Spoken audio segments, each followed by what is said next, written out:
This episode of The Tales Behind the Talent is sponsored by Avain Language Services. If you need proofreading of English texts, translations between Swedish, English and Finnish, or private teaching in Swedish and English, please do not hesitate to contact avainservices@gmail.com.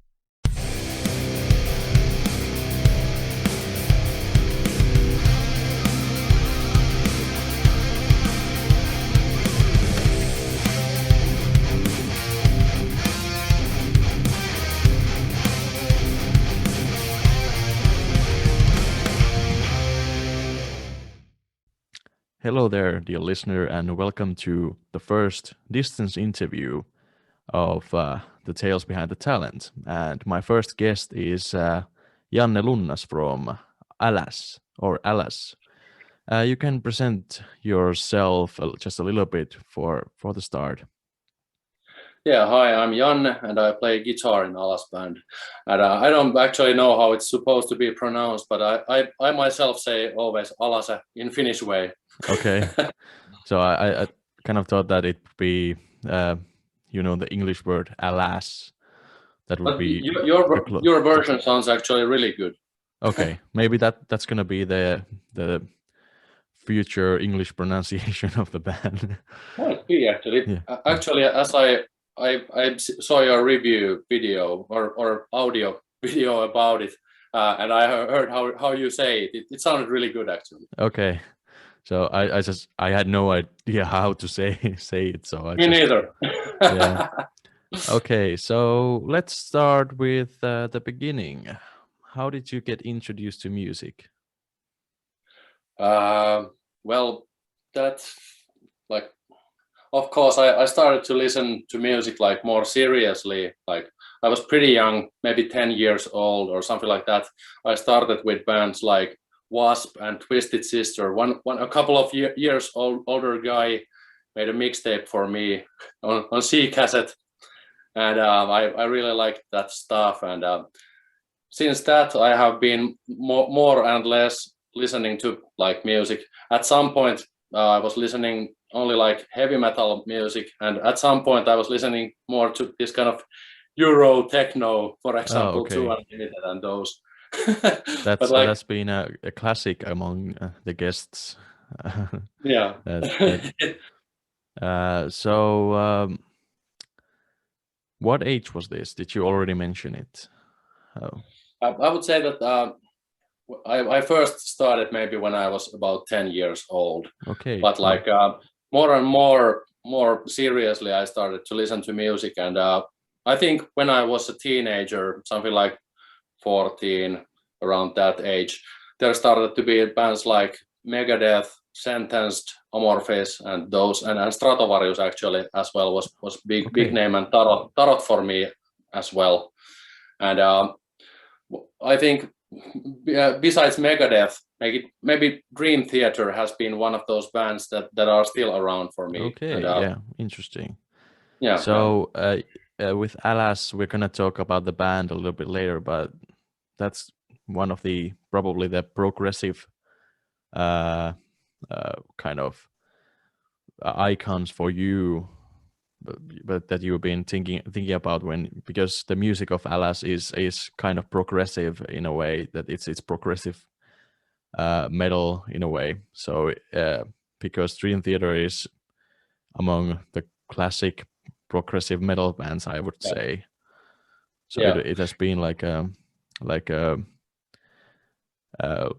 how would you say it? Like a psychological mentor for you. Yeah, well, I would say that Dream Theater has been always there on the background. Sometimes I have been I used to be at some point like really like hardcore fan. I was even in their fan club. Okay. So I was receiving every year their Christmas CD, and I was paying for that membership. And I was getting this special kind of magazine fan sign as well of Dream Theater. But then at some point, I think I was maybe around 25 years old when Dream Theater went a bit more to the background, because their new albums didn't appeal that much to me. Okay. Yeah. It has been there on the background all the time, but I would say that at the moment or nowadays, I don't listen to Dream Theater that much. I listen to other progressive bands like Lepros from Norway is one important bands for me as well, and Pain of Salvation from Sweden. So, at what point did you start to think that music would be something that you would like to do yourself in the future? I think it was pretty late actually, because the first band actually that I joined was Chromatic Dark. It was melodic death metal band in Oulu when I lived in Oulu, and at first I started only as a guitar player in that band, but then more and more like responsibility of compositions came to on my desk, and I think after I started to drive that band, I started more to think that I really want to like do a lot of music stuff. So in your case, it was definitely that you decided that you're gonna start playing music. It wasn't someone else, because with some people it's like the parents or some friend is pushing them towards starting to play music. But in your case, it was you yourself. Yeah, I would say that because I think when I was maybe 8 years old or something like that, my parents like tried that I would have started like piano lessons. I think yeah. I took 1 or 2 of those, and I didn't like it at all. I didn't like that I needed to do homework for that, and I quit it like really quickly. But then I think I was something like 16 years old when I bought my first acoustic guitar, this kind of nylon string guitar, Yamaha, cheap one. And after that, I started to like more and more come into music. Okay. So, but still, it was quite late, 16. Yeah. If you compare to some other people, but it's never too late in my opinion. Yeah. To start. Yeah. But when you started playing more actively, were you always excited about music, or was there a break in the enthusiasm or in the eagerness to actually play music? I think from that starting point of 16 years, when I got my first acoustic guitar, and year later the first electric guitar, the enthusiasm started to grow like gradually.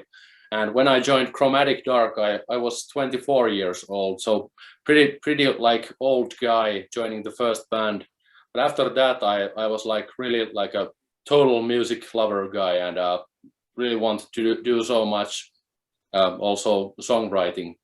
Okay, so for me at almost 26 years old, it's not too late for me. Definitely not. Yeah. But as you mentioned, I was gonna ask you about band activity, but you started basically straight after you started playing more seriously. You started straight in a way in a band, and Well, what kind of project was it musically?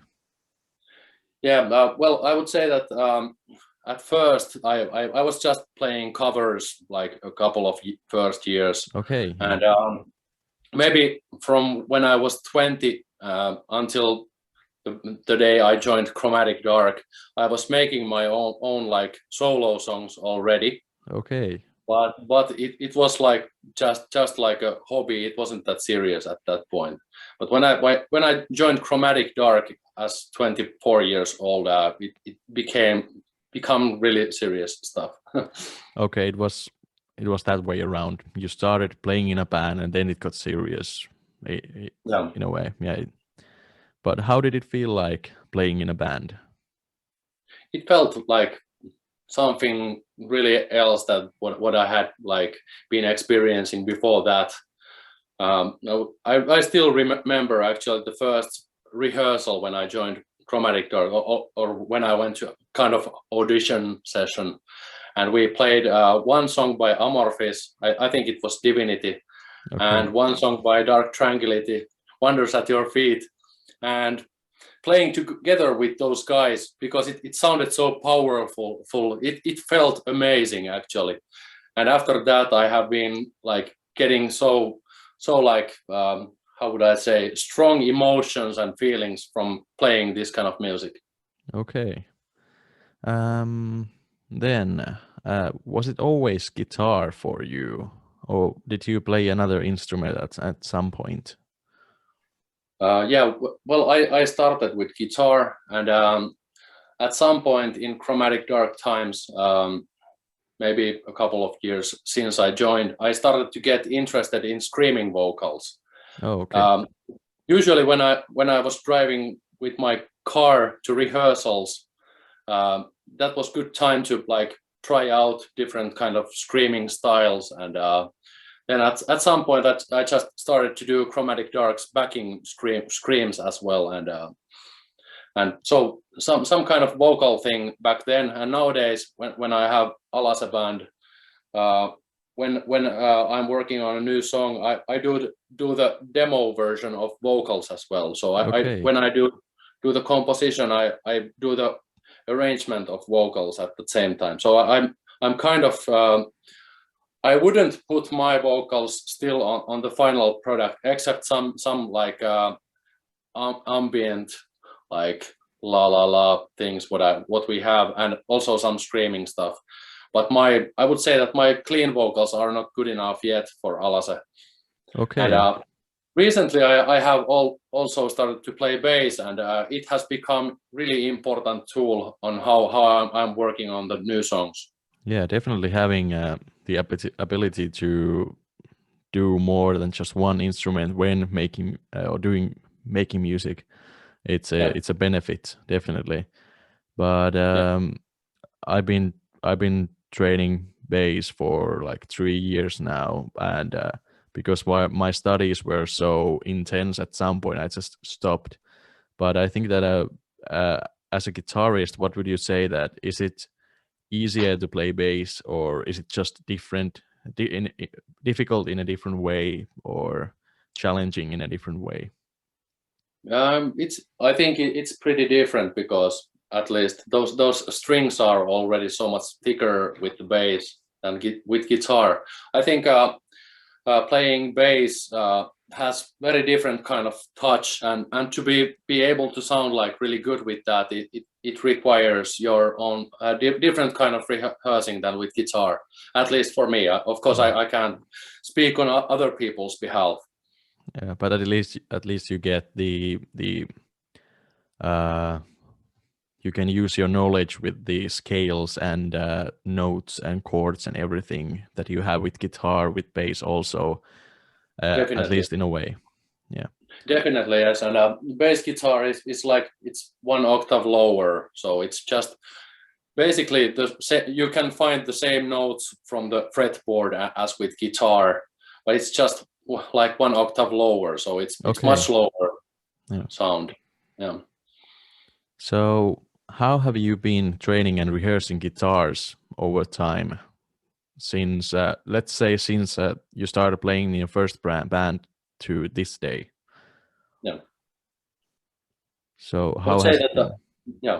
Yeah. When I joined Chromatic Dark, those songs that the other guitar player had done, they were so demanding that I think I was like really practicing like really long hours per every day, and I became like really enthusiastic of that practicing of guitar. But like later I haven't been practicing that much actually. Nowadays I would say that usually I'm practicing it like at the same time when I'm working on a new song. I get really good practice then, and if we are rehearsing for live shows, of course, which is like mute at the moment because of the pandemic, that's not there. But usually when like rehearsing for the shows, I'm playing much more guitar than usually. I'm not so like, I'm pretty lazy in practicing, I have to admit. Okay. So you already mentioned shows with Alase, but how did the first shows? By the way, you did do shows with the first project, right? So how did it feel like starting playing like live after joining the band?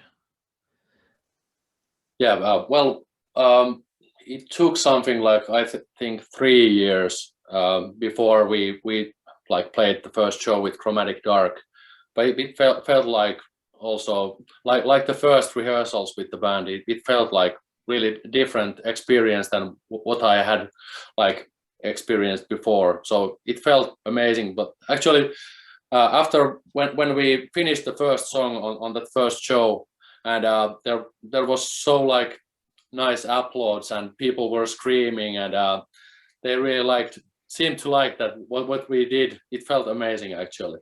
So you got kind of a high from the performing aspect of live shows. Yeah, definitely.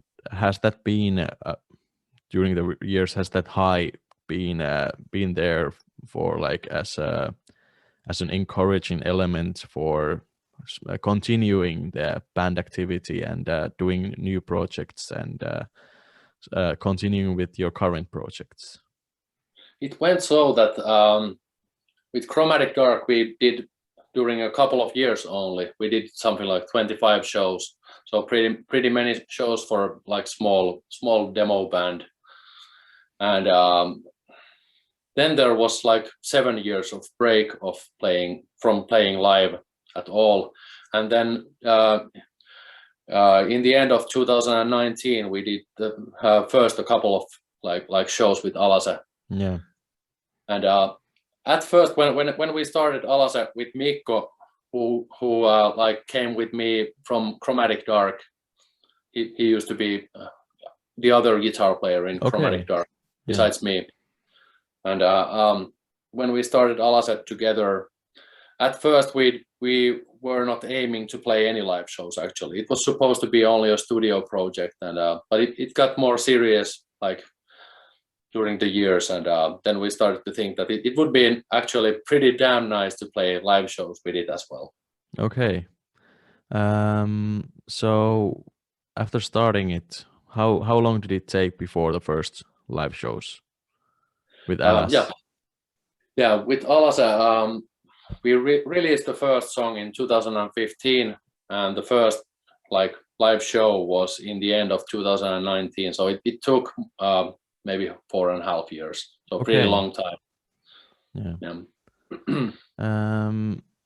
When was the first time for you to actually like start feeling that everything is paying off with the hard work that you have been putting into playing guitar? Was it with Chromatic Dark, or was it later, or how did it go with that? Yeah, I would say that I have never felt like really that it has really paid off. Okay. But like in some lighter way, of course, it has like felt good that people are liking our stuff, what we are doing, and they are like honestly liking what we are doing, and not just saying that because we are friends that okay, your band is great or something like that. Of course, it feels really good to like get good feedback from the music what you are like where you put so much effort on making it. And I asked this question from each guest just because I think that there has to be something that is feeling like that it's paying off because you're still continuing to do it in a way.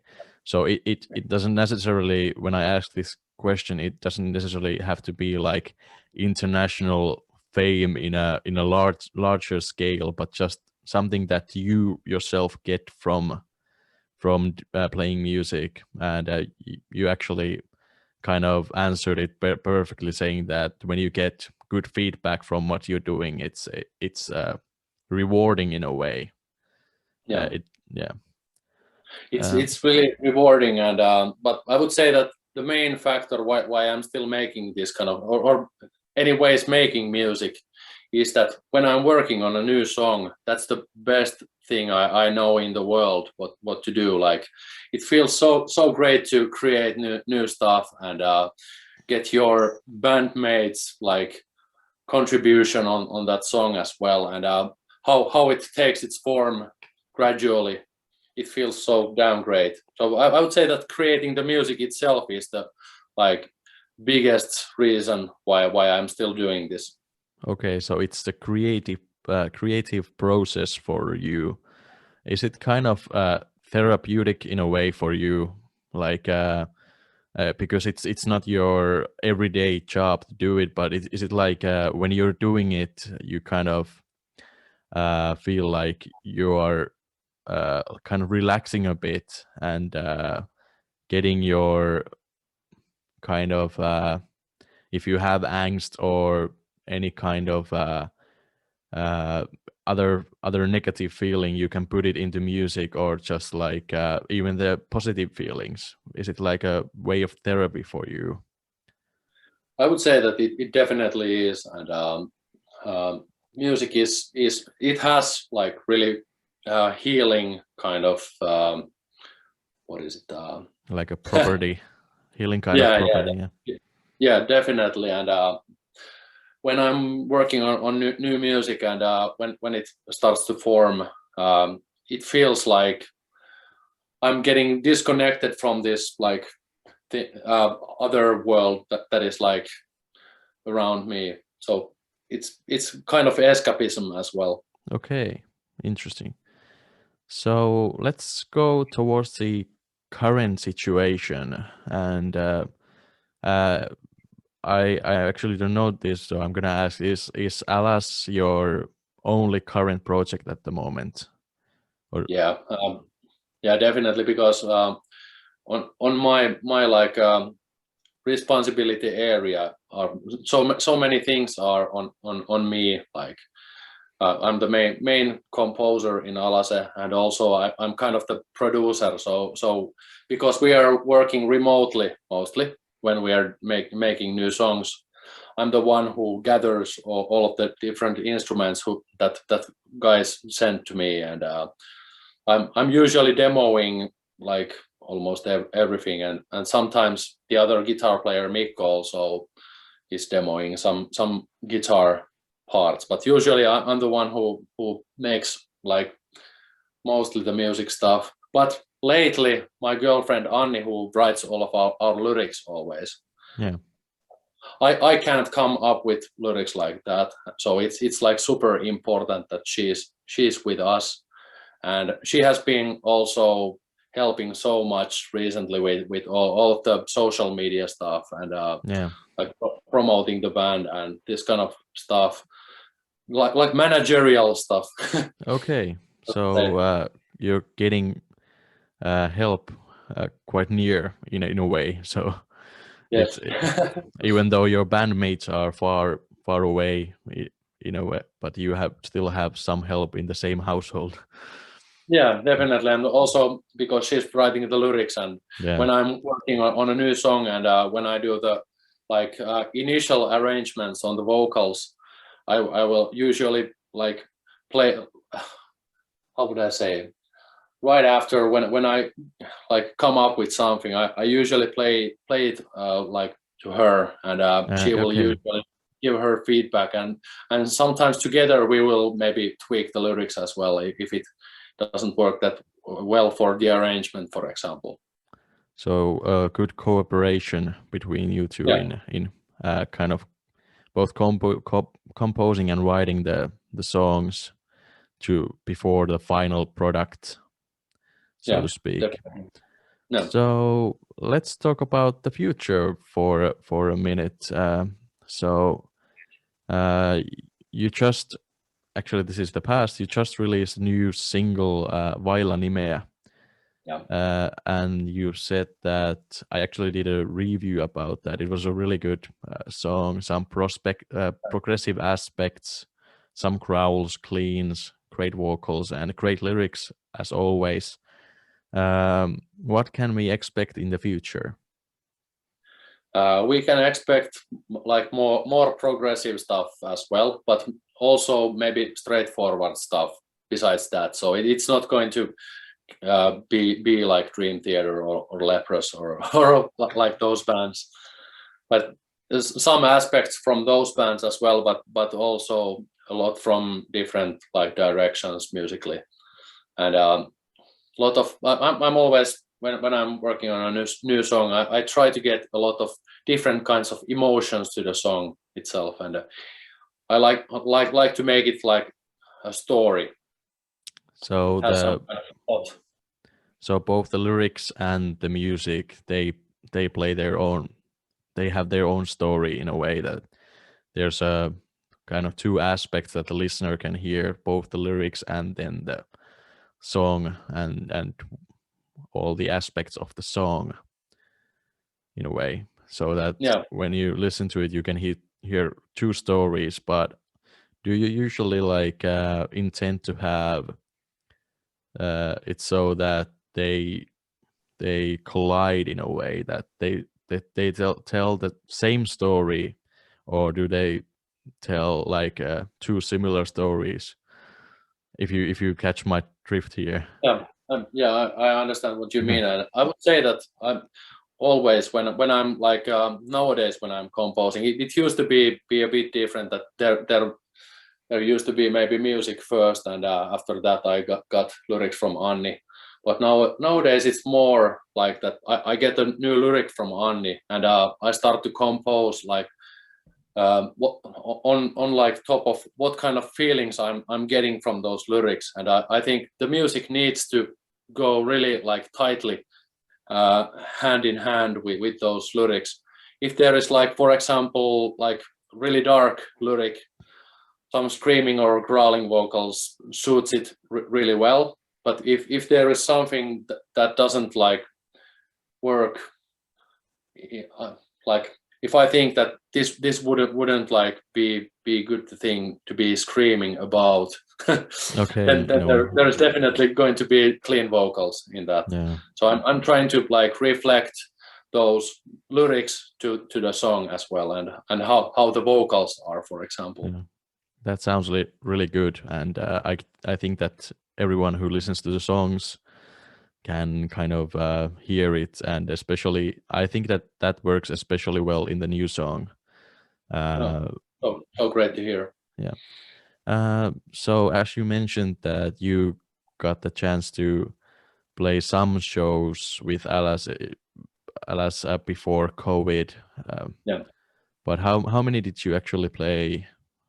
Have the chance to play? You have a new vocalist, right? Well, in Alase we have this kind of specialty that we don't have like same vocalist in every song, but we have like a singer for the live shows, Markus Hirvonen. He did the two shows that we have. Yeah. We only had we could do only two shows, and Two about shows, okay. After that almost like pandemic started, and all of the plans got denied, and Yeah. and yeah, on our like studio songs we have maybe 15 different vocalists. For example, one of the more like well-known guys is like Mikko Kotamäki from Swallow the Sun. He did one of our like first songs. I think it was the song number 5 maybe. Yeah, and Emily Bodde, my pal, my friend, is in. Was it Vapaaksi merkitty? Yes.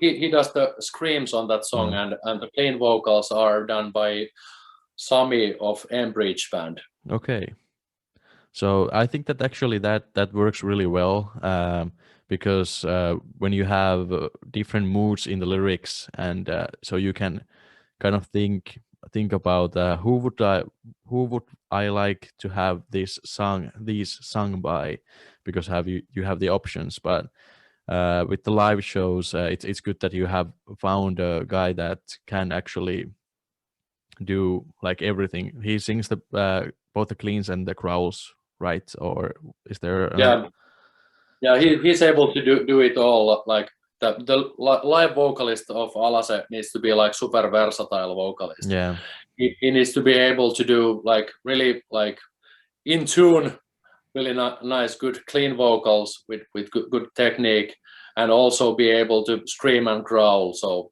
it's like need to have the whole package of metal music kind of vocal. But I think that you have found a great guy for that. At least what I saw in a I think I saw a short clip from a live show it works well, and I really looking forward to seeing you guys live, maybe here in Oulu after the pandemic. But I think that in your future you have plans for more shows with the band, and then new releases. But is there something special that you would like to, or some greeting that you would like to give the listeners at this point? Well, I could say that this year there's going to be more songs than Vailla Nimeä. We are already working on the next single release. It's called, the name is Ajan kysymys, Matter of Time, that song, and it will have a music video as well. And then there are a lot of plans for forthcoming songs after that one as well, and we have been working on those ones as well. So, and in 4 weeks we are going to studio to record drums again, and this is how we work. We do one song at a time at the moment. And, Okay. Let's see for the album thing later. At the moment, we don't have any plans for the album actually. Okay, but at least some single releases will be heading our way, Yes. which is great news. But I think that at this point I would like to thank you very much for the interview, and this was a great experience, because this was also my first distance interview via Zoom. So I think that it went really well for both of us, and thank you very much.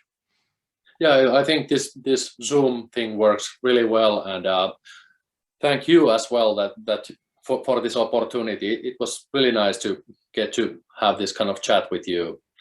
Yeah, no problem, and I think that we're gonna have another chat in the at some point in the future when you have more new releases, and maybe after the pandemic situation, when you actually have a chance to play some shows. But at this point, Yeah. I would like to say to the listeners, thank you for listening or watching it, because it's possible now via these Zoom recorded calls, and stay safe out there.